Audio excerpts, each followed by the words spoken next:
'n daaglikse oordenking saam met my, Rinus van Sandwyk van Sion in Parys, wat 'n voorreg om jou saam te kan kuier. Vanmôre wil ek met jou praat oor krag deur hom.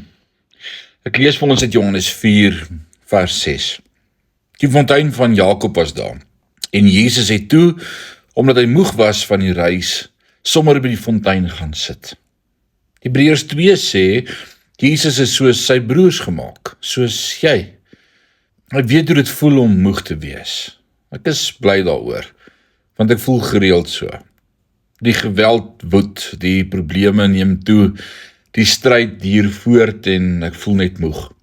Tog is dit dikwels op hierdie punt, wanneer ons moeg is of swak voel, dat ons tot die grootste mate gebruik sal word. Want, soos Paulus geleer het, wanneer ons die swakste is ons eintlik die sterkste. Dit is dikwels wanneer jy besonder moeg of geestelik droog voel, dat daar skielike geleentheid sal wees wat die Here oor jou pad sal bring. Ek het gevind dat as jy deur geloof die Here met ander begin deel, jy hernieuwende krag ook sal ervaar. Mag jy in hierdie dag opnuut ervaar hoe God jou krag en jou sterkte is. Die Here seën jou. Amen.